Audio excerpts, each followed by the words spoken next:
तो आज का टॉपिक पढ़ना भी आसान होगा, मेरे लिए समझाना भी आसान होगा। तो कुछ जनरा है जहाँ पर हम उनको वन बाय वन डिस्कस कर लेते हैं। सबसे पहले हमारे पास है क्लेमेडोमोनास।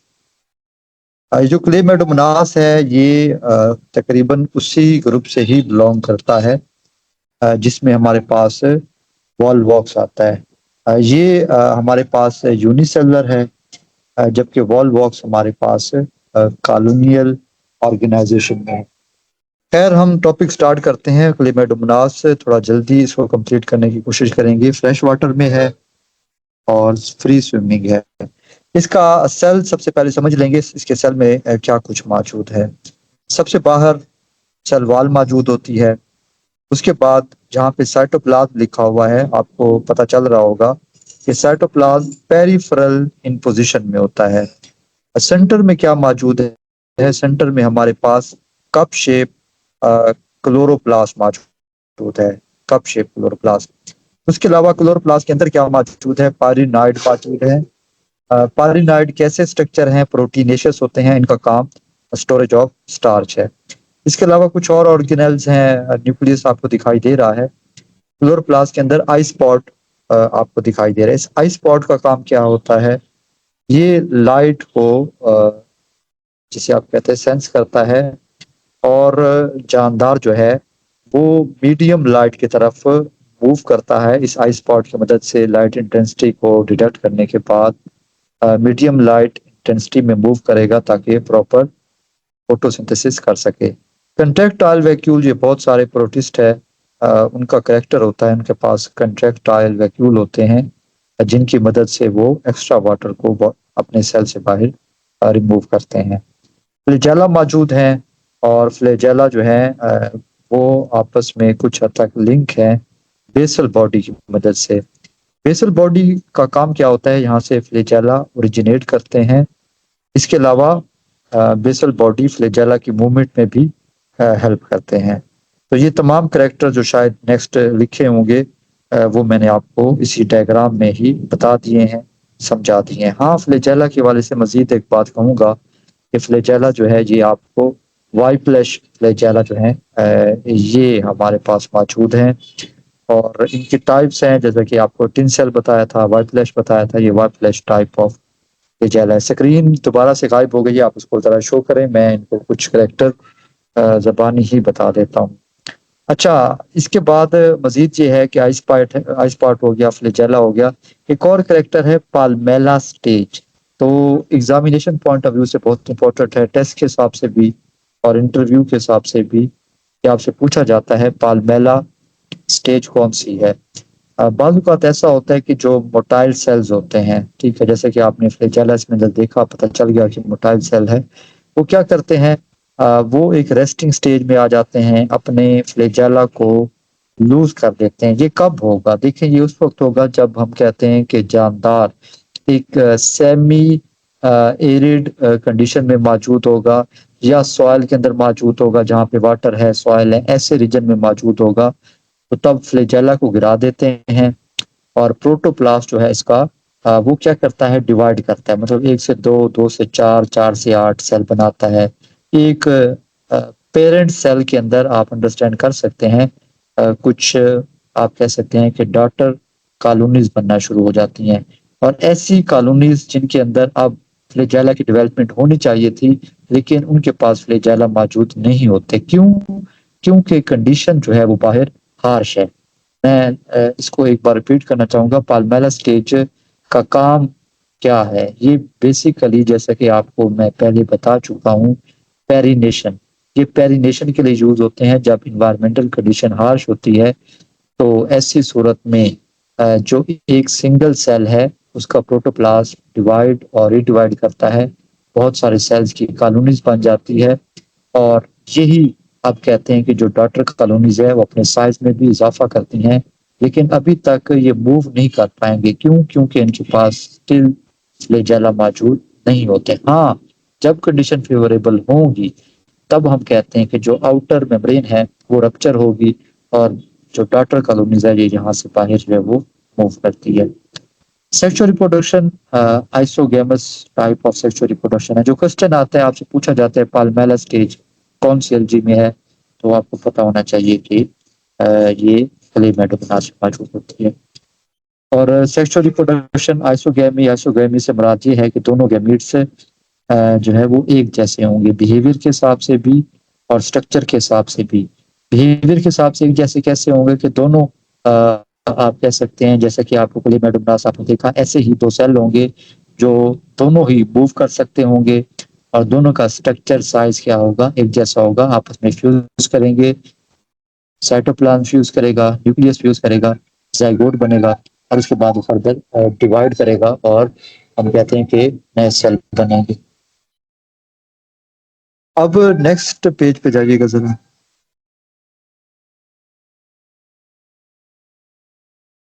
जी, जो यहाँ पर टॉपिक है हमारे पास, वॉल वॉक्स। ये देखिएगा, बहुत एग्जामिनेशन पॉइंट ऑफ व्यू से भी इम्पोर्टेंट टॉपिक है वॉल वॉक्स। जी, अच्छा, कॉलोनियल अलगा है वॉल वॉक्स, ठीक है। और मजीद हम कहते हैं कि आमतौर पर ये आपको रेनी सीजन के अंदर देखने को मिलेगा।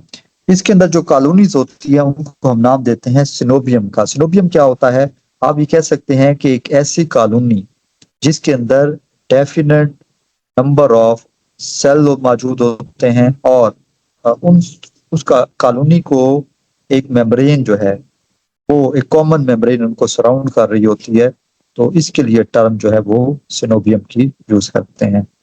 और वॉलबॉक्स की सिनोबियम कैसी होती है? हालो होती है, हालोस्फेयर है। और उसके अंदर, उस हालोस्फेयर के अंदर कोई सेलुलर ऑर्गेनाइजेशन नहीं होती, बल्कि तमाम के तमाम सेल जो है वो पेरिफेरल इन पोजीशन होते हैं। नंबर ऑफ सेल्स कितने हो सकते हैं? वो 500 से 50,000 तक सेल इसके अंदर मौजूद होते हैं।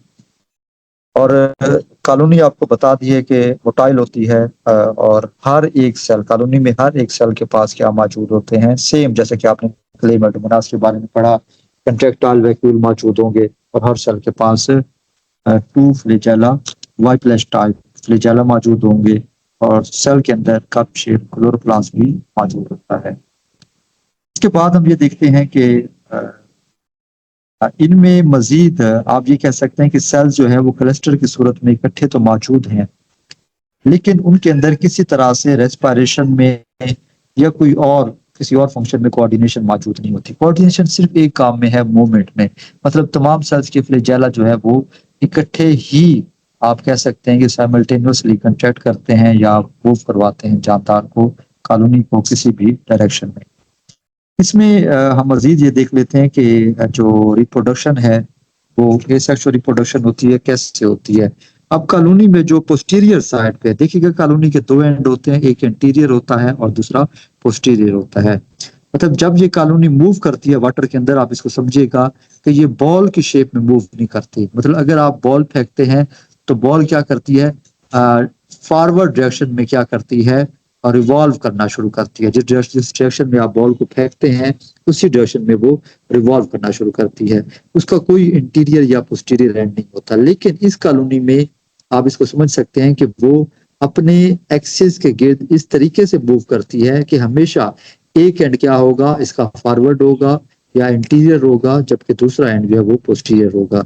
जो पोस्टीरियर एंड है वहां पर बड़े बड़े सेल्स या लार्जर सेल्स मौजूद होते हैं, जिनका काम होता है कि वो एसेक्सुअल रिप्रोडक्शन में या इवन के सेक्सुअल रिप्रोडक्शन में भी पार्टिसिपेट करते हैं। और उन सेल्स को क्या नाम दिया जाता है? गोनेडिया का नाम दिया जाता है। अब फर्दर देखिएगा नेक्स्ट नेक्स्ट पेज पे, कि आप ऐसा करें कि मजीद नेक्स्ट पे ले जाए, इसके डायग्राम की तरफ ले जाए ताकि मेरे लिए बात को समझाना आसान होगा। मजीद इससे नेक्स्ट पेज कीजिएगा।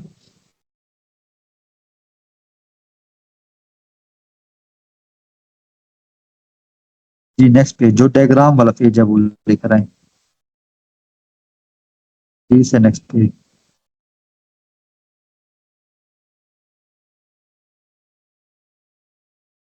नेक्स्ट पेज पे डायग्राम होगी वो दिखा दो।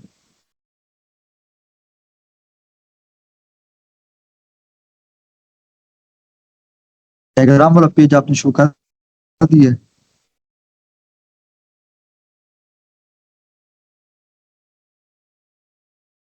चलिए, अगर आपके पास पे डायग्राम मौजूद है तो आप लोग इसको डायग्राम को देख लेंगे तो थोड़ा ज़्यादा आसान हो जाएगा। नेक्स्ट, अगर पेज पे स्लाइड आ सकती है तो आपके पास तो शो हो रही होगी, हमारे पास शो नहीं हो रही, इसमें डायग्राम दिखाई।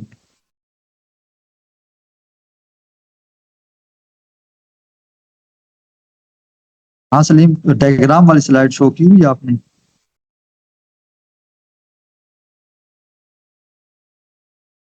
चलिए, मैं सकते अगर आपको शो हो रही है तो ठीक है, वरना जब एंड में नोट्स पहुंचेंगे तो आप उसको देख के ना थोड़ा समझिएगा। यहाँ पर जो क्वेश्चन आता है ना, वो आपके पास आता है कि प्लाकिया स्टेज किसको बोलते हैं।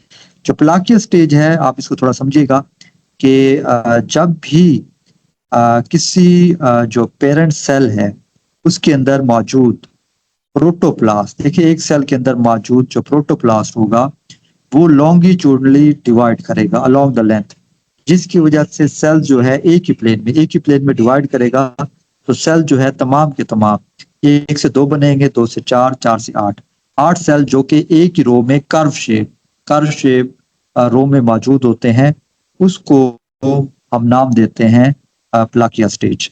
ठीक है, तो ये आपसे पूछा जाता है पेपर में, पहले भी कई बार आ चुका है। जी, अब डायग्राम हमें शो हो रही है।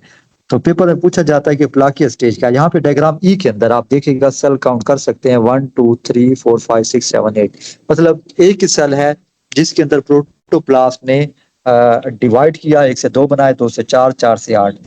ये जो आठ आठ आपको जिसे आप कह सकते हैं कि न्यूक्लियाई जो हैं आपको दिखाई दे रहे हैं, इसको हम नाम देते हैं प्लाकिया स्टेज। ये वॉल्वक्स का मेन कैरेक्टरिस्टिक है। ठीक है, ओवरऑल जो आपको बाहर एक मेम्ब्रेन दिखाई दे रही है, ई डायग्राम पूरी की पूरी असल में वो एक पेरेंट सेल है जिसके अंदर मौजूद प्रोटोप्लास्ट ने डिवाइड किया। डिवाइड करने के बाद ये प्लाकिया स्टेज बनाती। आप देख सकते हैं इस रो में बाकी के सारे जो सेल है, ठीक है, वो आप देख सकते हैं एक रो में मौजूद है जिनके अंदर फ्लैजेला मौजूद है। इस बात को अंडरस्टैंड कीजिएगा, प्लाकिया स्टेज लोग याद कर लेते हैं लेकिन इसकी ओवरऑल लोगों के माइंड में अंडरस्टैंडिंग नहीं होती। जहां पर आपको फ्लैजेला दिखाई दे रहे हैं ई एफ जी के, बिल्कुल इनको जो आपस में जोड़ रहे हैं, ठीक है, इन पॉइंट पे, ये आपका पूरा एक सेल है। सेल करता क्या है, सबसे पहले अपने फ्लैजेला गिरा देता है, गिराने के बाद उसका जो प्रोटोप्लास्ट है वो डिवाइड करता है 1 से 2, 2 से 4, 4 से 8। ये जो 8 इस पे पार्ट्स पर मुश्तमिल प्रोटोप्लास्ट है, इसको प्लाकिया स्टेज पे नाम देते हैं। और मजीद आप ये देख सकते हैं कि अब नेक्स्ट क्या होगा। नेक्स्ट इनके अंदर जाहिर बात है जो पॉइंटेड एंड है उस पे फ्लैजेला ने डेवलप होना है। तो आप खुद सोचें कि फ्लैजेला का इनर साइड पे मौजूद होने का इनको कॉलोनी को किसी तरह से कोई फायदा नहीं है। तो ये क्या करेंगे, अपनी इन्वर्जन करेंगे, इनर साइड को आउटसाइड पे लेके जाएंगे, आउटर को इनसाइड पे लेके जाएंगे, ताकि इनको मूवमेंट में किसी तरह से भी दुश्वारी का सामना ना हो। तो यही आपको बताना था कि जो ऊपर पोर है खास तौर पे, इसको फाइलोपोर का नाम देते हैं। चंद एक टर्म्स हैं, प्लाकिया स्टेज, फाइलोपोर है, इसको आप क्या करेंगे, माइंड में रखेंगे। तो इस फाइलोपोर की मौजूदगी की वजह से जानदार क्या कर सकता है, वो इन्वर्जन कर सकता है। तो जब इन्वर्जन कंप्लीट हो जाती है, जैसा कि आप एच डायग्राम में देख रहे हैं, अब हम कहते हैं कि ये जो पॉइंट था फाइलोपोर, वो आपको देखने को, अपर्चर जो है आपको देखने को नहीं मिल रहा, क्योंकि तमाम के तमाम सेल्स उन्होंने आपस में क्या कर लिया है, उन्होंने आपस में यूनियन कर ली है, यूनाइट कर लिया है। उसके बाद फर्दर आपको बताना चाहेंगे सेक्सुअल रिप्रोडक्शन। जो सेक्सुअल रिप्रोडक्शन है वो इसके अंदर कैसे होती है। वो इसमें ओगेमस, जो advance type of sexual reproduction है, वो होती है। मतलब एक जो गैमेट है मेल है वो क्या होगा, स्मॉलर इन साइज होगा, female gamete larger in size होगा।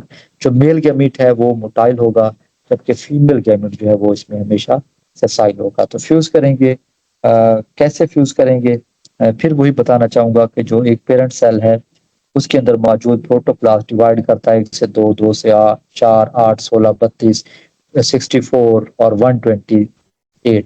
इस स्टेज पे ये तमाम के तमाम आप कह सकते हैं कि जो सेल है वो लिबरेट करते हैं अपने पेरेंट कॉलोनी से, और वहां से जब पानी के अंदर मूव करेंगे तो ऐसी सूरत में क्या होगा, अब ये तमाम के तमाम एक दूसरे से सेपरेट हो जाते हैं। जहां पर इनको ओगोनियम मिलता है उसके साथ ये फ्यूज करते हैं, मतलब उसमें मौजूद एग के साथ फ्यूज करेंगे और जाइगोट बनाएंगे। ये इसमें मेन पॉइंट थे। खैर, नेक्स्ट जरा आइएगा स्पायरोजेरा की तरफ आइएगा, उसमें देखते हैं कि क्या कुछ बताया हुआ है। उसकी भी आप अगर काइंडली डायग्राम दिखा दे तो हमारे लिए समझाना या बताना आसान होगा, ऑलरेडी टाइम काफी हो चुका है। जी, आप इसकी डायग्राम देख रहे हैं स्पायरोजेरा की। इसके अंदर आपको स्पायरल शेप क्लोरोप्लास्ट दिखाई दे रहा है। इसी स्पायरल शेप क्लोरोप्लास्ट की वजह से हम इसको नाम देते हैं कंजुगेटिंग अलजी का नाम देते हैं। देखिए, जैसे आपने फंजाई में पढ़ा हुआ है कंजुगेटिंग फंजाई जो जाइगोमाइकोटा है। पेपर में पूछा जाता है कंजुगेटिंग फंजाई कौन सी है, जाइगोमाइकोटा है। वैसे ही कंजुगेटिंग अलजी का भी पूछा जाता है, वो हमारे पास कौन सी है, स्पायरोजेरा है। तो इसको स्पायरोजेरा का क्यों नाम देते हैं, क्योंकि स्पायरल शेप इसका इसके अंदर क्लोरोप्लास्ट होता है। बाकी प्लांट बॉडी कैसी है आप देख रहे हैं, एक फिलामेंट है या जो सेल्स जो हैं, आपने देखा एक सेल है, दूसरा सेल है, जहाँ पे ब्लैक कलर में आपको न्यूक्लियाई दिखाई दे रहे हैं। इससे मुराद ये है कि ये पूरा एक कंप्लीट सेल है। एक सेल दूसरा सेल तीसरा सेल आपस में यूनाइट करते हैं, तकरीबन 5 से ऑनवर्ड 200 तक आमतौर पर इसके अंदर क्या मौजूद होते हैं, सेल्स मौजूद होते हैं। तो तमाम के तमाम एक से एक के ऊपर दूसरा, दूसरे के ऊपर तीसरा, इस पोजीशन में हेयर लाइक फिलामेंट जो है आपको दिखाई दे रहा होता है। अच्छा, अब मजीद ये कहते हैं कि इसको आमतौर पे वाटर सिल्क का भी नाम दिया जाता है। पूछा जाता है कि कौन सी एलजी है जिसको हम वाटर सिल्क का नाम देते हैं। तो हमारे पास स्पायरोजेरा है, इसकी जो वाल है, सेल वाल, वैसे तो सेलुलोज की बनी हुई है, लेकिन उसकी जो आउटर कवरिंग है वो पेक्टिन की बनी होती है। पेक्टिन जो है वो वाटर में डिजोल्व हो जाती है, पॉलीसेकेराइड है, वाटर में डिजोल्व होती है, और हम कहते हैं कि वो कुछ सलाइमी नेचर का स्ट्रक्चर बनाती है, जिसकी वजह से हम इस को नाम देते हैं, वाटर सिल्क का नाम देते हैं। उसके बाद सेक्सुअल रिप्रोडक्शन कैसे होती है, नेक्स्ट डायग्राम दिखाइएगा। इनको सेक्सुअल रिप्रोडक्शन ही यहीं पे डायग्राम से समझानी है। कंजुगेशन होती कैसे है? जी, कंजुगेशन आपको यहाँ पर दिखाई हुई है। कंजुगेशन जो है आमतौर पे दो तरीके हैं। एक हमारे पास स्पायरल या जिसे कहते हैं स्केलरी फॉर्म, एक हमारे पास स्केलरी फॉर्म कंजुगेशन है, और दूसरे नंबर पे हमारे पास लेटरल कंजुगेशन है। स्केलरी फॉर्म कंजुगेशन किसके दरमियान होती है और लेटरल कंजुगेशन किसके दरमियान होती है, डिफरेंस समझिएगा तो मेरा ख्याल है कंजुगेशन आपको आसानी से समझ आ जाएगी। स्केलरी फॉर्म कंजुगेशन हमेशा दो फिलामेंट के दरमियान होगी, और जो लेटरल कंजुगेशन है वो विद इन वन फिलामेंट होगी। मतलब एक फिलामेंट में एक सेल और दूसरे सेल के दरमियान जो होगी उसको आप लेटरल कंजुगेशन का नाम देंगे, वो लेटरल साइड पे होती है। और जो स्केलरी फॉर्म है इसको आप लैडर कंजुगेशन का भी नाम देते हैं। यानी कि आपको दिखाई दे रहा है कि ये सीढ़ी बन रही है। सीढ़ी कैसे बन रही है, देखिए ना, आपको जैसे डायग्राम के अंदर, डायग्राम ए के अंदर टोटल 6 या 8 सेल दिखाई दे रहे होंगे। तो आप इन सब के अंदर ऐसे ही क्रॉस बना दें, या ऐसे लिंक बना दें एक सेल से दूसरे के दरमियान, तो आपको ये सारे सेल किस सूरत में दिखाई देंगे, एच शेप में दिखाई देंगे, लैडर की शेप में दिखाई देंगे, सीढ़ी की शेप में दिखाई देंगे। इसलिए हम इसको स्केलरी फॉर्म कंजुगेशन कहते हैं। 3 स्टेप है, पहला मैचुरेशन है, दूसरा गैमेटिक यूनियन है, तीसरा जाइगोस्पोर कंट्रैक्शन फेज है। मैचुरेशन फेज में क्या होता है, मैचुरेशन फेज में जो है आमतौर पे जो दोनों फिलामेंट है वो बिल्कुल एक दूसरे के क्या हो जाते हैं, करीब आ जाते हैं। करीब आने के बाद क्या होगा, एक सेल से पेपिलाई बाहर निकलता है और दूसरे सेल से भी पेपिलाई बाहर निकलेंगे। जैसे कि आपको ना कंजुगेशन ट्यूब बनती हुई दिखाई दे रही है, तो ये आपका मैचुरेशन फेज ही होता है। मतलब कंजुगेशन ट्यूब कैसे दिखाई दे रही है, जो सी डायग्राम के अंदर आपको दिखाई दे रही होगी। तो एक सेल से जो आउट ग्रोथ निकलती है उसको पेपिलाई का नाम देते हैं, दूसरे सेल से भी सेम आउट ग्रोथ निकलेगी, और अब आप उसको नाम दे रहे होते हैं, जब काफी हद तक ग्रोथ बन जाती है इसको आप नाम देते हैं, पेपिलाई प्रोसेस का नाम देते हैं, या कंजुगेशन प्रोसेस का नाम देते हैं। जब ये आपस में फ्यूज कर लेते हैं, एक ट्यूब बन जाती है, तो अब आप इसको कंजुगेशन ट्यूब का नाम देते हैं। उसके बाद गैमेटिक यूनियन क्या कैसे होती है, एक सेल का प्रोटोप्लास्ट जो है वो मुकम्मल तौर पर माइग्रेट करता है दूसरे सेल के अंदर। तो जिसका प्रोटोप्लास्ट मूव करेगा वो मेल होगा, और जिस सेल के अंदर प्रोटोप्लास्ट जाएगा उसको हम आमतौर पर फीमेल सेल जो है वो कंसिडर करते हैं। उसके बाद सबसे जो यही लास्ट स्टेप है जिसको जाइगोस्पोर का ही हम नाम देते हैं। तो अब हम कहते हैं कि न्यूक्लियस फ्यूज कर चुका था, साइटोप्लाज्म फ्यूज कर चुका था, और अब हम कहते हैं कि वो एक सिंगल मैस बन जाता है जिसको हम नाम देते हैं ज़ाइगोस्पोर का नाम देते हैं। ब्राउन इन कलर होता है और फर्दर हम कहते हैं ज़ाइगोस्पोर जो है वो क्या करेगा, जर्मिनेट करेगा। अच्छा, लेटरल कंजुगेशन को समझिएगा, दो तरह की है, डायरेक्ट है और इनडायरेक्ट है। डायरेक्ट उसको बोलते हैं जो एडजेसेंट सेल के दरमियान होती है, जैसा कि आपको इस डायग्राम में दिखाई दे रहे हैं, ऊपर वाले और नीचे वाले जो डायरेक्ट सेल जो आपस में अटैच है उनके दरमियान जो हो रही होती है, इसको हम नाम देते हैं डायरेक्ट कंजुगेशन का नाम देते हैं। इनडायरेक्ट उसको नाम देते हैं जिसमें अगर दो सेल्स के दरमियान गैप है, मतलब फर्ज किया अगर मैं इनको नंबर दूं 1 2 3 4 5, अगर 1 और 2 के दरमियान हो और या 2 के 3 के दरमियान हो, 3 और 4 के दरमियान हो, इसको हम नाम देंगे डायरेक्ट कंजुगेशन का नाम देंगे। इनडायरेक्ट किसको नाम देंगे, अगर 1 और 3 के दरमियान हो, इस तरीके से 3 या 5 के दरमियान हो या 3 और 6 के दरमियान हो, इसको हम नाम देते हैं इनडायरेक्ट कंजुगेशन। खैर, प्रोसीजर जो भी होगा उनके नतीजे में ज़ाइगोस्पोर ही बनता है। नेक्स्ट जाइएगा पेज पे। डिवीजन कैरोफाइटा जो है ये आपको बताना चाहूंगा, इसकी भी डायग्राम दिखा दे लोगों को, नोट्स तो मैंने भेज देने हैं, डायग्राम दिखा दे उधर से आपको समझा देते हैं। जी, डायग्राम देखिएगा जी, हमारे पास आपको काफी बड़ा जिसे कहते हैं प्लांट बॉडी दिखाई दे रही है, जिसको हम नाम देते हैं कैरोफाइटा या कारा का नाम देते हैं। इसको स्टोन वर्ड्स का भी नाम देते हैं। स्टोन वर्ड्स इसलिए नाम देते हैं क्योंकि ये एल्गी जो है आमतौर पर हार्ड वाटर के अंदर ग्रो करती है, मतलब ऐसा पानी जिसके अंदर कैल्शियम कार्बोनेट मौजूद होगा वहां पर ग्रो करती है। अब कैल्शियम कार्बोनेट इसकी सरफेस पे डिपॉजिट होता रहता है, जिसकी वजह से ये ओवरऑल प्लांट जो है वो ब्रिटल होता है, चमकदार होता है, और आप कह सकते हैं कि उसको टच करने पे भी पता चलता है कि ये काफी हद तक हार्ड है कैल्शियम कार्बोनेट की डिपोजिशन की वजह से। इसके अलावा आपको इस पे नोड्स और इंटर नोड भी दिखाई दे रहे हैं। प्लांट साइज में काफी बड़ा होता है और वो पानी जो कि क्लियर होगा, हार्ड वाटर होगा, वहां पर आपको दिखाई देगा। लेकिन जब हम कहते हैं टेम्परेचर ज्यादा हार्श हो जाता है, जैसे गर्मियां, फिर आपको प्लांट जो है वो दिखाई नहीं देता। इसके अंदर नोड्स और आपको इंटर नोड दिखाई दे रहे हैं, जो दो नोड्स के दरमियान फासला है उसको हम इंटर नोड का नाम देते हैं। अच्छा, नोड पे फर्दर ब्रांचलेट्स भी मौजूद होती है। मैंने टर्म ब्रांच का नहीं, ये कैसी होती हैं ब्रांचलेट्स जो है वो आप कह सकते हैं कि लिमिटेड ग्रोथ में होती है, कि ये मुसलसल ग्रोथ नहीं करती बल्कि इनकी ग्रोथ जो है वो लिमिटेड होती है। इसके अलावा आपको कॉर्टिकल थ्रेड भी डायग्राम में दिखाई दे रहा है। ये कॉर्टिकल थ्रेड क्या होता है, कॉर्टिकल सेल होता है जो आमतौर पे इंटर नोड को कवर कर रहे होते हैं, इनको हम नाम देते हैं कॉर्टिकल थ्रेड का नाम देते हैं। उसके अलावा मजीद आपको कुछ एंथ्रीडियम और आर्किगोनियम, या आप जिसे कह सकते हैं ओगोनियम दिखाई दे रहा है। ओगोनियम हमेशा टॉप पे होगा, लार्जर इन साइज होगा, और जो हमारे पास जो इसमें फीमेल स्ट्रक्चर है उसको नोक्यूल का भी नाम देते हैं। जो मेल है उसको ग्लोब्यूल का नाम देते हैं, और वो आप कह सकते हैं कि फीमेल के अंडर साइड पर मौजूद होता है, और ये हमेशा आपको नोट्स पे दिखाई देंगे। इसके बाद हम ये देखते हैं कुछ डायग्राम में और स्टिप्यूल्स लाइक स्ट्रक्चर भी दिखाई दे रहे हैं, जिसको हमने स्टिप्यूल्यूट का नाम दिया है। इसके अलावा प्राइमरी लेटरल, वही आप समझ सकते हैं कि ये ब्रांचलेट्स हैं जिनके बारे में ऑलरेडी आपको बता दिया है। अच्छा, ये तो हमने प्लांट बॉडी जो है वो डिस्कस कर ली। फर्दर ये देखते हैं कि इसके अंदर रिप्रोडक्शन कैसे होती है। इसके अंदर जो रिप्रोडक्शन, नेक्स्ट पेज दिखाइएगा, उसमें रिप्रोडक्शन के हवाले से बताया हुआ है। वेजिटेटिव रिप्रोडक्शन भी होती है और सेक्सुअल रिप्रोडक्शन भी इसके अंदर देखने को मिलती है। नेक्स्ट पेज पे दिखाइएगा, डायग्राम में मौजूद होंगे शायद, बल्ब दिखाई दे रहे होंगे, प्रोटोनिमा, जी जी। अच्छा, आप ये देख सकते हैं कि इनके अंदर मल्टी सेलुलर राइजाइड मौजूद होते हैं। इससे पहले वाली डायग्राम, मल्टी सेलुलर राइजाइड्स मौजूद होते हैं, और मल्टी सेलुलर राइजाइड के साथ ही आपको जी ये बल्बिल्स दिखाई दे रहे हैं, ग्लोबुलर स्ट्रक्चर होते हैं।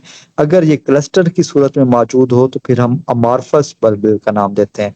अगर सिंगुलर तौर पे मौजूद हो तो इनको हम बल्बिल्स का नाम देते हैं। ये जैसे डिटैच होते हैं तो ग्रो करके दोबारा से कंप्लीट प्लांट बॉडी बना देते हैं। अच्छा, एक और टर्म यूज हुई है सेकेंडरी प्रोटोनिमा। सेकेंडरी प्रोटोनिमा उस वक्त समझ आएगा जब हमें प्राइमरी प्रोटोनिमा का पता होगा। ये ब्रायोफाइट का वैसे करेक्टर है कि आमतौर पर स्पोर जब जर्मिनेट करता है और थ्रेड लाइक स्ट्रक्चर बनता है तो उसको हम नाम देते हैं प्राइमरी प्रोटोनिमा का। लेकिन अगर ये हम कहते हैं कि स्पोर के अलावा प्रोटोनिमा किसी और स्ट्रक्चर से बने, मतलब प्लांट की वेजिटेटिव बॉडी से बने, फिर हम इसको नाम दे रहे होते हैं सेकेंडरी प्रोटोनिमा। तो आमतौर पे जो ओल्ड प्लांट है उसके किसी भी आप समझ सकते हैं कि थ्रेड से या उसे किसी भी फिलामेंट से यही हम कहते हैं कि एक फिलामेंट लाइक स्ट्रक्चर बाहर को निकलेगा या ग्रो करेगा और उसके बाद फर्दर ये हम कहते हैं पूरा कंप्लीट प्लांट पार्टी बना देती है। तो इसको हम नाम देते हैं सेकेंडरी प्रोटोनिमा का। सेकेंडरी प्रोटोनिमा के बाद इसमें जो स्पोर फॉर्मेशन की मदद से रिप्रोडक्शन नहीं है, बल्कि इसमें रिप्रोडक्शन आपको दिखाई हुई है, सेक्सुअल रिप्रोडक्शन दिखाई हुई है। तो सेक्सुअल रिप्रोडक्शन मेरे ख्याल इससे पहले वाला पेज है या इससे नेक्स्ट पेज होगा, बल्कि वो आप दिखाइएगा सेक्सुअल रिप्रोडक्शन।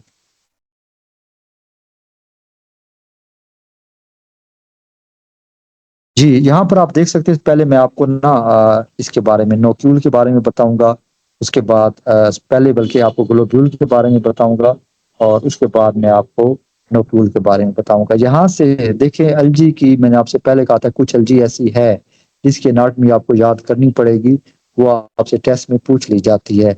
अब जो कारा है इसकी एनाटॉमी जो है आपसे पूछ ली जाती है। मिसाल के तौर पे हम कहते हैं इसकी डेवलपमेंट कैसे होती है। डेवलपमेंट आसान है, आप यही समझ सकते हैं कि एक सिंगल एंथ्रीडियल इनिशियल सेल होता है कहीं पे भी, नोड पे भी, ठीक है, नोड पे।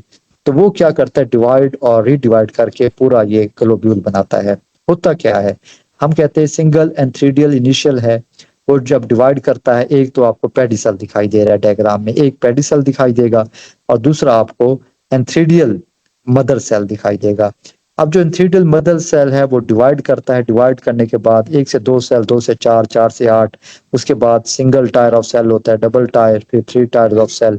उनमें आपको ना मैं सेल्स के कुछ नंबर या तादाद आपको बताना चाहूंगा, वो आपके एग्जामिनेशन पॉइंट ऑफ व्यू से भी इम्पोर्टेंट है और वैसे भी आप उसे याद कर लेंगे तो कहीं पढ़ाने में भी आपको हेल्प करेगी। तो याद रखिएगा आपको कि पेडिसल पे आपको दिखाई दे रहे होंगे शील्ड सेल।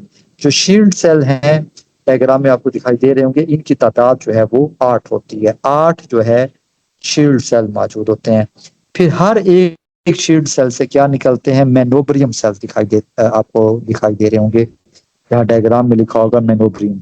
हर एक शील्ड सेल से निकलता है मैं एक मेनोब्रियम सेल्स, मतलब 8 शील्ड सेल हैं तो 8 ही मेनोब्रियम सेल्स मौजूद होंगे। फिर हर एक मेनोब्रियम सेल पे क्या मौजूद होगा, एक प्राइमरी कैपिचुलम मौजूद होगा। मतलब टोटल 8 मेनोब्रियम है तो 8 ही प्राइमरी कैपिचुलम हो गए।